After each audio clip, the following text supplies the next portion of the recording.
Do you think I'm distracted? But what can I do? I need to keep checking WhatsApp. I'm sure most of us are like this. Don't we love WhatsApp? We can share pictures, videos, and documents. We can even transfer payments and make phone calls. All this without spending a single rupee. Thanks to WhatsApp, it doesn't feel as if our loved ones are away from us. We can always be in touch with them. We can witness their lives and they can witness ours. But have you ever wondered who were the founders of WhatsApp? What motivated them to start this company? What made Facebook value WhatsApp at $19 billion? And you know what's interesting? WhatsApp had only 55 employees when Facebook acquired it at a valuation of $19 billion in 2014. Isn't that mind-boggling?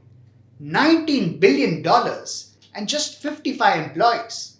That's like $345 million per employee. Want to know the story behind WhatsApp? There are 6 parts to this story.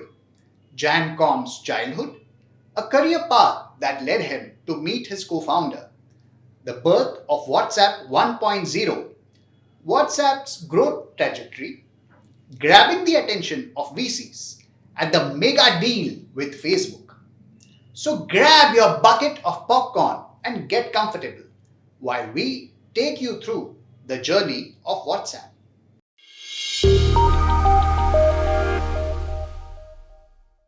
The story begins with Jan Com and a difficult childhood that shaped him.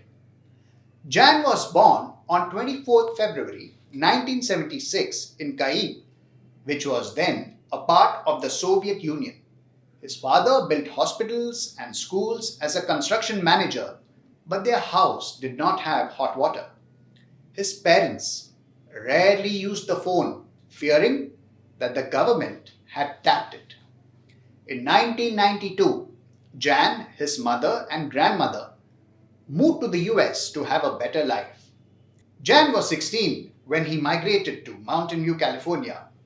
Unfortunately, his father never made it.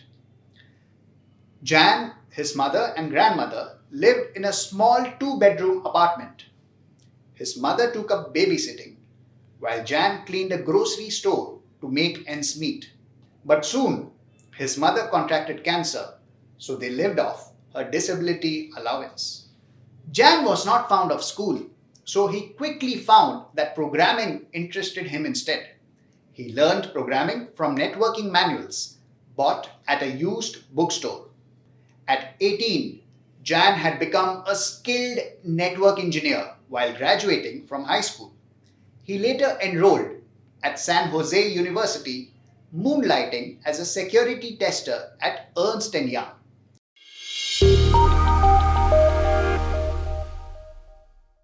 Now let's move to his career, which shaped how WhatsApp was designed. Jan and Brian met at Yahoo in 1997 for the first time. Both gelled well since they had a no-nonsense attitude unlike many others. In 2000, Jan's mother died and he found himself all alone. But thanks to Acton, he was able to manage his grief. Acton invited him to his house and they went skiing, played soccer and ultimate frisbee. The next 9 years saw both Jan and Brian watch Yahoo go through several ups and downs. Brian Acton lost millions in the 2000 dot-com bust. By September 2007, both Jan and Brian quit Yahoo and they decided to take some time out by traveling to South America. Jan and Brian both applied to Facebook but were rejected. But you know, they were meant for much bigger things.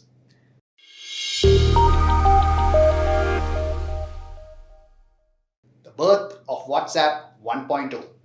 In 2009, Jan bought an iPhone. He quickly realized that the 7-month-old iOS App Store could generate a whole new app industry.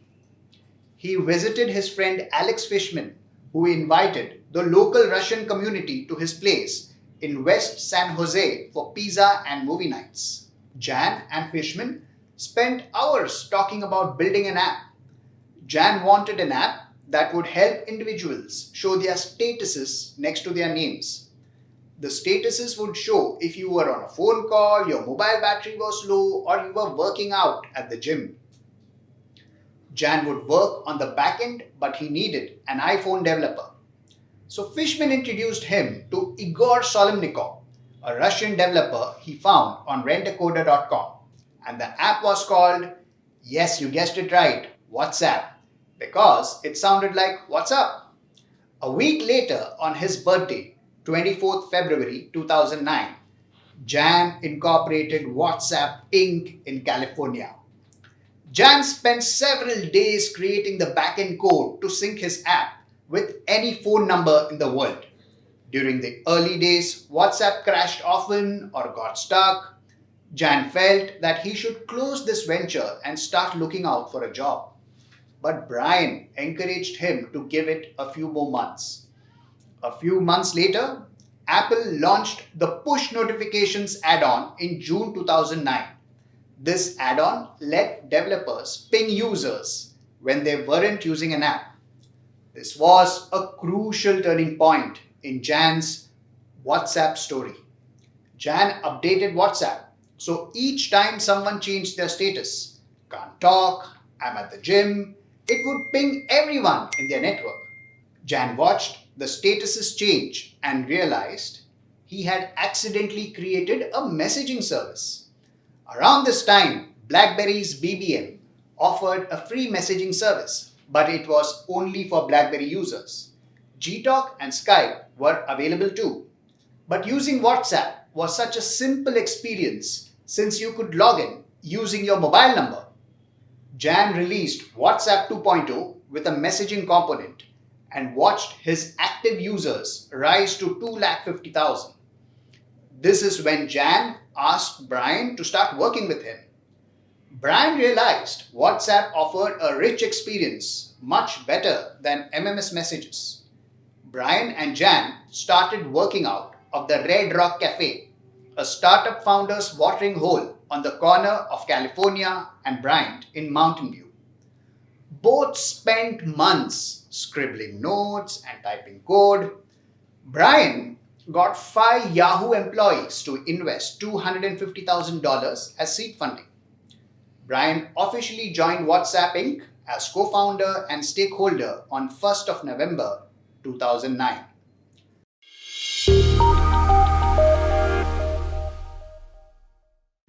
From here on, WhatsApp was going to experience tremendous growth. Excited iPhone users sent emails asking for Nokia and BlackBerry versions of WhatsApp. Jan hired his friend Chris Pfeiffer to make the BlackBerry version of the app to meet the demand. Pfeiffer was skeptical and felt people had SMS, so they did not need WhatsApp. Chris Pfeiffer joined WhatsApp after looking at the mind-boggling user growth. They subleased a few cubicles in an Evelyn Avenue warehouse that was also occupied by Evernote. In December 2009, they updated WhatsApp for iPhone, allowing users to send photos. And they were shocked to see users growing despite the $1 tag. WhatsApp was among the 20 top apps in the US App Store by 2011.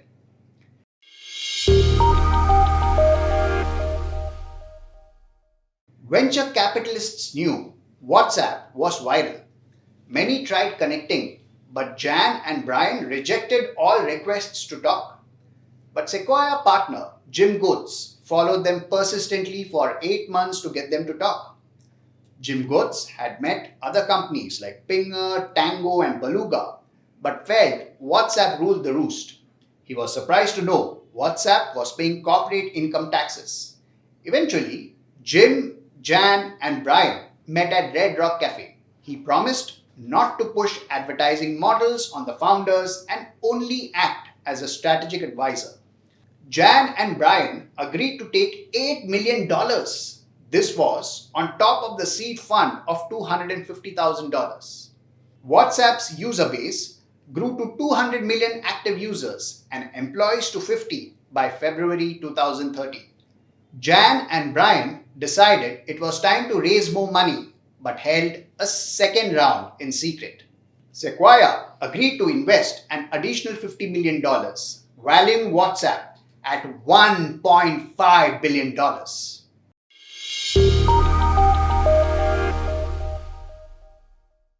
An email with the subject line "Get Together" popped in Jan's inbox in 2012. He used to get several emails with the subject line, but this email was different. It was a dinner invitation by none other than Mark Zuckerberg. Around this time, over 90 million people were using the app compared to 60 million of Facebook by 2012. No social utility app had grown so quickly. Neither did they have nearly 50% of their users returning daily.